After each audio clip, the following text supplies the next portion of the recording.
எல்லோருக்கும் வணக்கங்க. இந்த லெக்சர்ல நம்ம டிஸ்ட்ரிபியூட்டட் ஆப்ரேட்டிங் சிஸ்டம்ல அக்ரிமெண்ட் ப்ரோட்டோகால்ஸ் பத்தி பார்க்க போறோம். அக்ரிமெண்ட் ப்ரோட்டோகால்ஸ் பார்க்கறதுக்கு முன்னாடி முதல்ல அக்ரிமெண்ட்னா என்ன அப்படின்னு அண்டர்ஸ்டாண்ட் பண்ணிக்கலாம். அக்ரிமெண்ட் அப்படிங்கிறது ஒரு டிஸ்ட்ரிபியூட்டட் சிஸ்டம் என்விரான்மெண்ட்ல ஒரு காமன் கோல், ஏன்னா மல்டிபிள் நோடு சேர்ந்து ஒரு வேலையை செய்யணும்னு சொன்னேன் இல்லையா? அப்போ ஒரு காமன் கோலை அச்சீவ் பண்ணணும்னா நமக்கு வந்து மியூச்சுவலாக இந்த சைட்ஸ் எல்லாம் ஒரு அக்ரிமெண்ட்டில் ஒத்துக்கணும். ஓகே, நம்ம எல்லாரும் சேர்ந்து வேலையெல்லாம் செஞ்சுட்டோம், இது கரெக்டு தான் அப்படின்னு ஒத்துக்கணும். இல்லை தப்பு, அபார்ட் பண்ணிடலான்னு ஒத்துக்கணும். ஏதோ ஒரு காமன் கன்க்ளூஷனுக்குள்ளார வரணும். அதுக்கு பேர் தான் அக்ரிமெண்ட்டு. ஓகே, ஃபார் எக்ஸாம்பிள் இப்போ டேட்டா மேனேஜர்ஸ் எல்லாம் இருக்காங்க இல்லையா, ஒரு சைட்லேயும் அவங்க ஐதர் அந்த டிரான்சாக்ஷனை கமிட் பண்ணலான்னு அக்ரி பண்ணணும், அதர்வைஸ் அபார்ட் பண்ணலான்னு அக்ரி பண்ணணும்.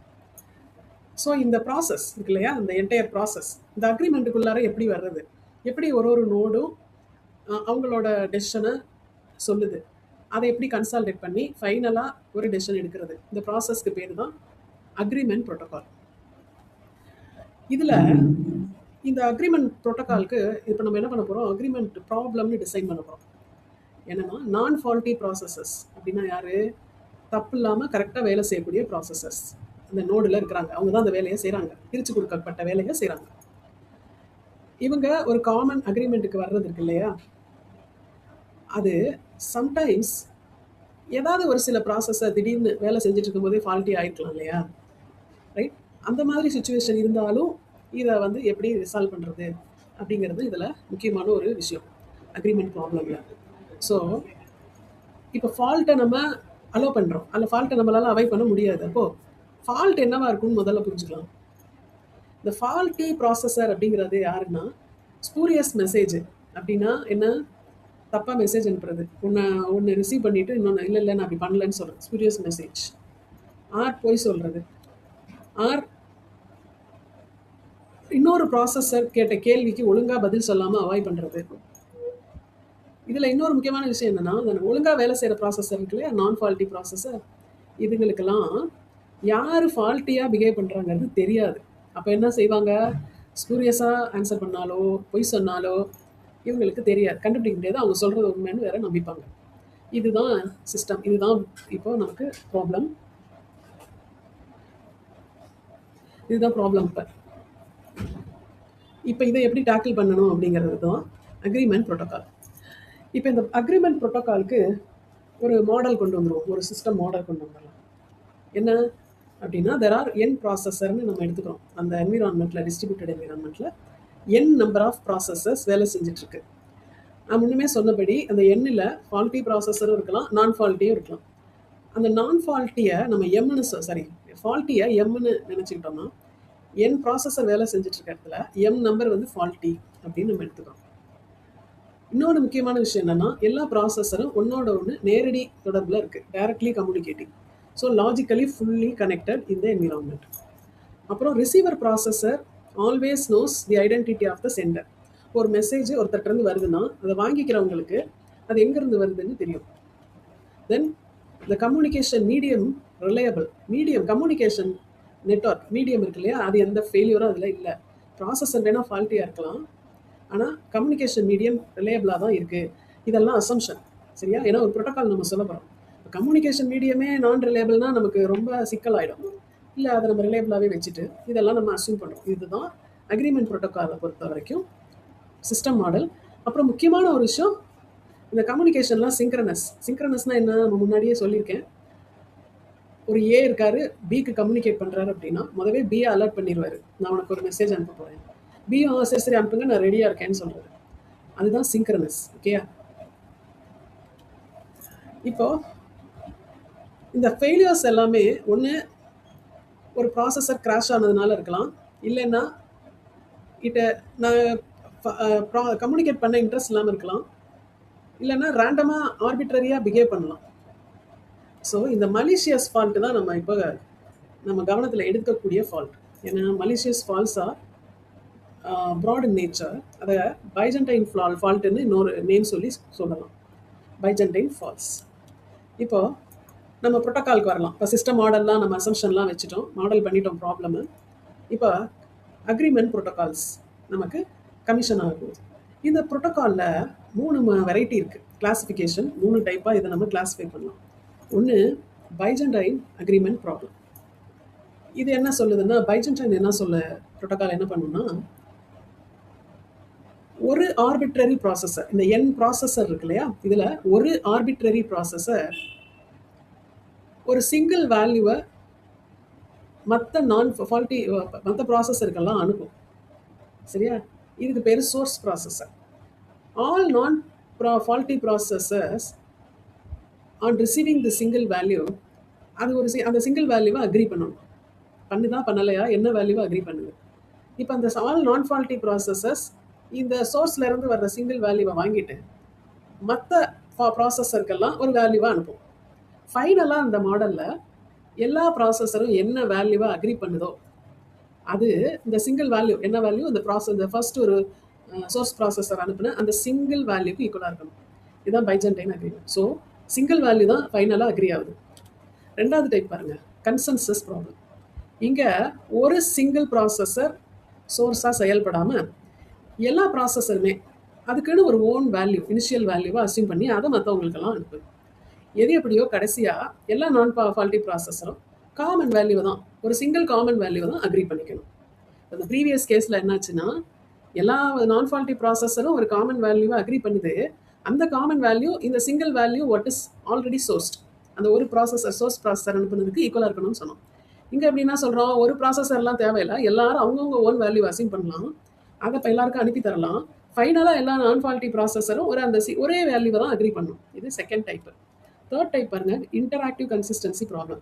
இங்கே என்னன்னா, எவ்ரி ப்ராசஸர் இதே மாதிரி செகண்ட் டைப் மாதிரியே அவங்கவுங்க ஓன் வேல்யூவை அசியூம் பண்ணி எல்லாத்துக்கும் அனுப்புகிறாங்க. கடைசியாக எல்லா நான் ஃபால்ட்டி ப்ராசஸரும் ஒரு செட் ஆஃப் சிங்கிள் காமன் வேல்யூவில் அக்ரி ஆகாமல் செட் ஆஃப் காமன் வேல்யூவில் அக்ரி பண்ணுது. ஒரு வெக்டார் அக்செப்டன்ஸ் வந்து ஒரு வெக்டாராக இருக்குது. இதுதான் 3 டைப் ஆஃப் அக்ரிமெண்ட் ப்ராப்ளம். இப்போ பைஜென்டைன் ப்ரோட்டோகாலை எடுத்துக்க, பைஜென்டைன் அக்ரிமெண்ட் ப்ராப்ளத்தை டீட்டெயிலாக பார்க்கலாம். நான் என்ன சொன்னேன், சோர்ஸ் ப்ராசஸர் ஒருத்தர் இருப்பார், அவர் ஆர்பிட்ரரியா யார் வேணாலும் சோர்ஸாக இருக்கலாம் இல்லையா, ஆர்பிட்ரரியா சூஸ் பண்ணியிருக்காங்க. இந்த சோர்ஸ் ப்ராசஸர் என்ன பண்ணுறாரு, ஒரு இனிஷியல் வேல்யூவை மற்ற ப்ராசஸருக்கெல்லாம் ப்ராட்காஸ்ட் பண்ணுறாரு.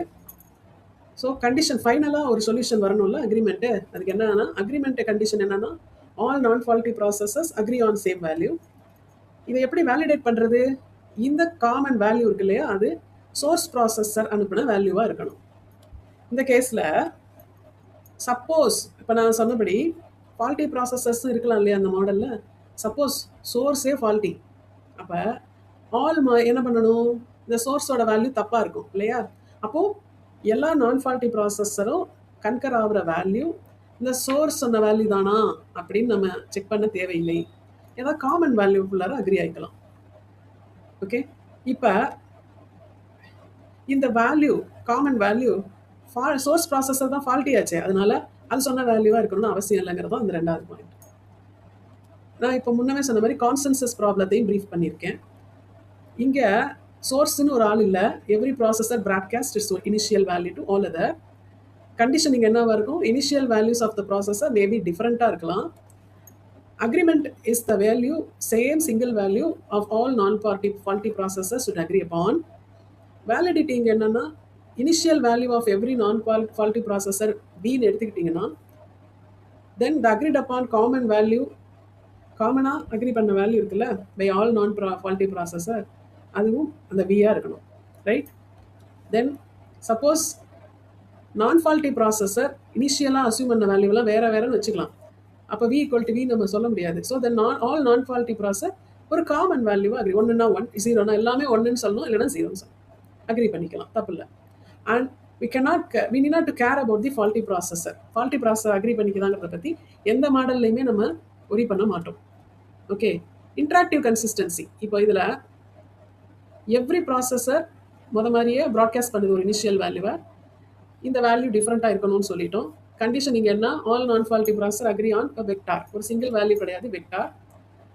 If the ith processor is நான் ஃபால்ட்டி, இந்த வெக்டாரில் இப்போ V1 ஃபஸ்ட்டு ப்ராசஸர்னு வச்சுக்கோங்களேன், இந்த வெக்டார் அக்ரி பண்ணிக்குதுன்னு நான் சொன்னேன் இல்லையா, இப்போ இந்த V1க்கு ஈக்குவலாக இருக்கணும், இந்த ith ப்ராசஸரோட இனிஷியல் வேல்யூக்கு ஈக்குவலாக இந்த V1 இருக்கணும். இந்த அக்ரி பண்ணிக்கிட்ட வெக்டாரில் ஃபஸ்ட் வேல்யூ ஃபர்ஸ்ட் வெக்டாரில் first value first processor initial வேல்யூக்கு ஈக்குவலாக இருக்கணும், second value second processor initial வேல்யூக்கு ஈக்குவலாக இருக்கணும். இதுதான் இன்டராக்டிவ் கன்சிஸ்டன்சி. ஓகே, இப்போ நம்ம இதுலையுமே நம்ம நான் ஃபால்ட்டி ப்ராசஸரை பற்றி மட்டும்தான் பேசுகிறோம், ஃபால்ட்டி ப்ராசஸரை பற்றி கவலைப்பட தேவையில்லை.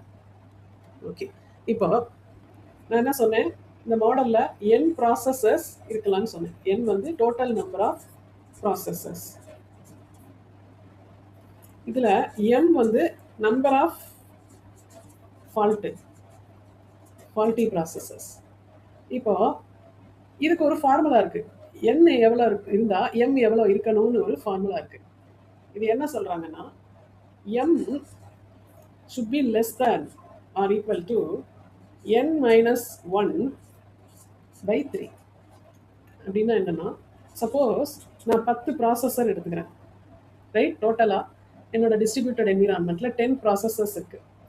அப்போ m எவ்வளோ இருக்கலாம்னா less than or equal to இந்த 10 minus 1 9/3 ஈக்குவல் டு 3 ப்ராசஸர் இருக்கலாம், ஃபால்ட்டியாக இருக்கலாம். அதுக்கு மேலே இருக்கக்கூடாது. 10 ப்ராசஸர் இருக்க இடத்துல 3 ஃபால்ட்டியாக இருக்கலாம்.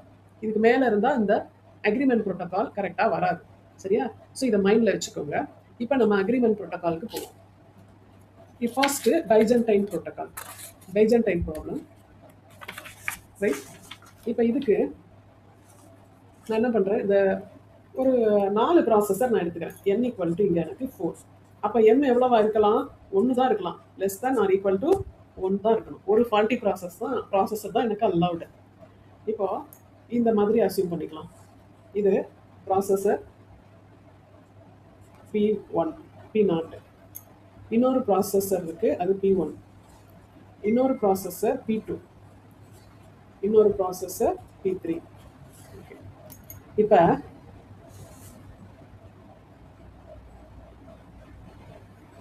இப்போ நான் என்ன நினைக்கிறேன், இதை தான் சோர்ஸ்ன்னு சொல்கிறேன்.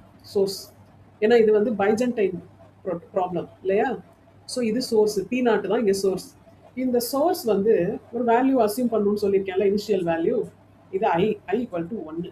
இந்த சோர்ஸ் ப்ராசஸர் 1ன்னு அசியூம் பண்ணியிருக்கு. இப்போ அது என்ன பண்ணும், இந்த 1ங்கிற வேல்யூவை ஆல் அதர் ப்ராசஸர், எல்லாத்துக்கும் டைரக்ட் கம்யூனிகேஷன் இருக்குன்னு சொன்னோம் இல்லையா, ஃபுல்லி கனெக்டடு, மற்ற 3 ப்ராசஸருக்கும் அனுப்பும். இப்போ அந்த P1 1 ரிசீவ் பண்ணிட்டு என்ன பண்ணுது, இந்த கேஸில் நான் என்ன நினச்சிக்கிறேன், இந்த P3 இருக்காங்கல்ல, இவங்க ஃபால்ட்டி, தப்பாக பிஹேவ் பண்ணுவாங்க. இப்போ P1 1 தான் வாங்கிக்கிச்சு சோர்ஸ்லேருந்து, அதே 1 வந்து P3க்கு அனுப்புது, P2க்கும் அனுப்புது, ரைட்? இந்த P2 நான் ஃபால்ட்டி இல்லையா, அப்போ அந்த வேல்யூவை P3க்கும் அனுப்புது, அதே மாதிரி P1க்கும் அனுப்புது. சரியா? இப்போ P3 ஃபால்ட்டி இல்லையா, இது வாங்கிக்கிட்ட, இது ரிசீவ் பண்ண வேல்யூன்னா 1.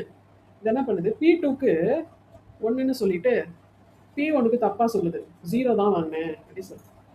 ஏன்னா அது ஃபால்ட்டுன்னு சொல்லிட்டோம், மலிஷியஸ், ரைட்? ஸோ இந்த மாதிரி ஒரு மாடலை அசியூம் பண்ணுங்க.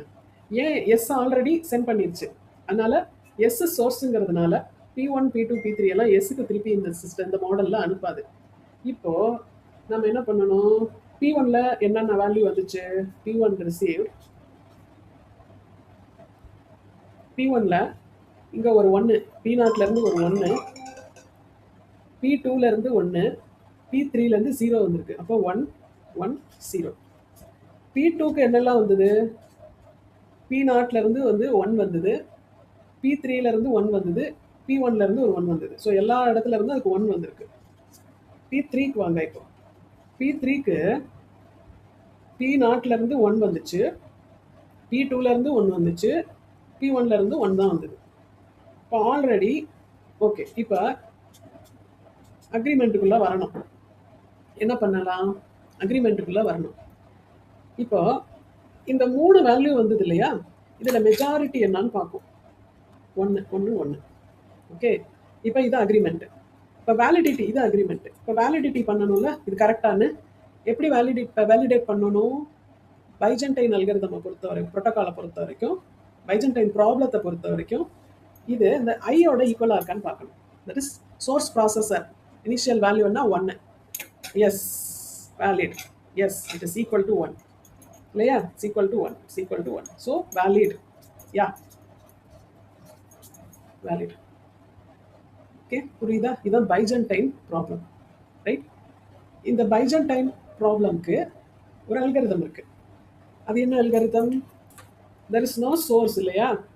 P0 இருக்காரு, P1, P2, P3 மாதிரியே 3 ப்ராசஸர் இருக்காங்க, P2, P3. இப்போ பைஜென்டைன் மாதிரி கன்சென்சஸில் ஒரு சோர்ஸ் இல்லை, எல்லாரும் ஆளுக்கு ஒரு இனிஷியல் வேல்யூவை அசியூம் பண்ணுறாங்கன்னு சொன்னோம். இப்போ இந்த கேஸில் அப்படி வச்சுக்கலாம், P2 வந்து ஃபால்ட்டு. ஓகே, அப்போ P1 வந்து அவங்களோட இனிஷியல் வேல்யூ என்னன்னா 1, P0 வந்து P1 0, P3 1. இது ஃபால்ட்டிங்கிறதுனால அது என்ன வேணாலும் நினச்சிக்கும், 0ன்னு வச்சுக்கலாம், 1ன்னு வச்சுக்கலாம். இப்போ நம்ம கன்சென்சஸ் ப்ராப்ளம் பொறுத்த வரைக்கும் 2 விஷயம் பார்த்தோம். என்னன்னா, there are n processor and allowably m number of faulty processor. Yes, P2-வை நான் ஃபால்ட்டின்னு வச்சுக்கிறேன். இது அந்த ஃபார்முலாவில் மேட்ச் ஆகுதுல, 4 - 1 / 3 1. ஒரு ப்ராசஸர் ஃபால்ட்டியாக இருந்தால் ஒன்றும் தப்பு இல்லை. அதே மாதிரி ஒரு சோர்ஸ்னு கிடையாது, பைஜென்டைன் மாதிரி ஒரு சோர்ஸ் கிடையாது.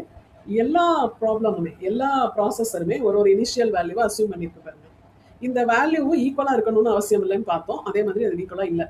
ஓகே, இப்போ P0 P1க்கு 1 அனுப்புது, பதிலுக்கு P1 இதுக்கு 0வா அனுப்பும். ஏன்னா இதோட இனிஷியல் வேல்யூ 0 இல்லையா? அதே மாதிரி P0 P2க்கு 1 அனுப்பணும், P3க்கு 1 அனுப்பிடும், ஏன்னா அது நான் ஃபால்ட்டி. இப்போ P1 P0க்கு 0 அனுப்பிடுச்சு, P2க்கும் 0 அனுப்பிடுச்சு, P3க்கும் 0 அனுப்பிடுச்சு, ஏன்னா அதுவும் நான் ஃபால்ட்டி, கரெக்டாக அனுப்பிடுச்சு. P3 பார்க்கலாமா? P3 வந்து 1 அனுப்புது, ஏன்னா அதோட வேல்யூ 1 இல்லையா? அதே மாதிரி P1க்கும் 1 அனுப்பணும், அது P2க்கும் 1 அனுப்பிடுச்சு. இந்த P2 இருக்குல்ல, இவர் தான் ஃபால்ட்டி ஆச்சே. அவர் என்ன பண்ணுறாரு, P0க்கு அதோட இனிஷியல் வேல்யூ 1 அனுப்புகிறாரு, பட்டு P1க்கு தப்பாக அனுப்புகிறாரு, 0ன்னு. P2க்கும் தப்பாக அனுப்புகிறாருன்னு வச்சுக்கலாமா, 0ன்னு அனுப்புகிறாரு. இப்போ நம்ம சிஸ்டமில் என்னென்ன P0ல் என்னென்ன வேல்யூ வந்தது? P0க்கு P1லேருந்து 0 வந்திருக்கு, P2லேருந்து 1 வந்திருக்கு, P3லேருந்து 1 வந்திருக்கு. P1க்கு P0லேருந்து 1, P2லேருந்து 0, P3லேருந்து 1. P2க்கு P0லேருந்து 1, P1லேருந்து 0, P3லேருந்து. P3க்கு P0லேருந்து 1, P1லேருந்து 1, 0, P2லேருந்து 0. ஓகே, இப்போ இந்த இப்பயுமே நம்ம என்ன பண்ணணும், இதில் மெஜாரிட்டி என்னன்னு பார்க்கணும். 1 இங்கே மெஜாரிட்டி 0, ரைட்? இப்போ இந்த கேஸில் அக்ரிமெண்ட் என்னவா இருக்குது? மெஜாரிட்டி என்னவோ அக்ரி பண்ணிக்குது, சிங்கிள் வேல்யூவை அசியூம் பண்ணிக்குது. இப்போ வந்து அக்ரிமெண்ட்டில் இந்த சிங்கிள் வேல்யூங்கிறது காமன் வேல்யூவாக இருக்கணும் இல்லையா? காமன் வேல்யூவை அக்ரி பண்ணிக்கிச்சு. ஓகே, ஸோ காமன் வேல்யூ இதில் எது? மெஜாரிட்டி 1. ஸோ இப்போ எல்லா ப்ராசஸரும் 1 அசியூம் பண்ணிக்கணும். வேலிடிட்டி என்னவாக இருக்கணும்? இந்த காமன் வேல்யூ இது 1, இந்த P0ல் இருக்கிற இனிஷியல் வேல்யூ எவ்வளோ? Is equal to 1. It is equal to P1ல் 0, but it is not equal to 0. P2ல் 1 தான் அசியூம் ஆச்சா? ஆமாம். அதே மாதிரி P3ல் 1 அசியூம் ஆயிருக்கு, it is not equal to 1. இந்த கேஸில் நம்ம P2வை விட்டுறலாம், ஏன்னா இதுதான் ஃபால்ட். இது என்ன அக்ரி பண்ணால் நமக்கு என்ன? இப்போ மற்றவங்கெல்லாம் என்ன பண்ணியிருக்காங்கன்னு பார்க்கணும். இப்போ நம்ம கன்சென்சஸ் ப்ராப்ளம் படி என்னன்னா, 1 இந்த வேலிடிட்டியில் இந்த காமன் வேல்யூ அக்ரி ஆனிச்சு இல்லையா, 1, இது ஐதர் அந்த இனிஷியல் வேல்யூக்கு ஈக்குவலாக இருக்கணும். எஸ், P0ல் கேஸ் ரைட்டு, P2லையும் P1லையும் தப்பாக இருக்குது, ரைட்? ஆனால் இப்போ என்ன பண்ணணும், இந்த வேல்யூ 1ன்னு அசியூம் பண்ணியிருக்கு, அக்செப்ட் பண்ணியிருக்கு, பட் அது இனிஷியல் வேல்யூ 0, பட் காமன் வேல்யூங்கிறதுனால இதை அக்செப்ட் பண்ணிக்கலாம். எல்லாரும் சொல்கிறது 1, நான் 0ன்னு நினச்சேன், பட் மற்றவங்கலாம் 1 சொல்கிறாங்க, அதனால அந்த 1 அக்செப்ட் பண்ணிக்கிறோம், ரைட்? இதுதான் கன்சென்சஸ் ப்ராப்ளம். இப்போ அடுத்தது இன்ட்ராக்டிவ் கன்சிஸ்டன்சி. இன்ட்ராக்டிவ் கன்சிஸ்டன்சி இதே தான். இதில் என்னென்னா,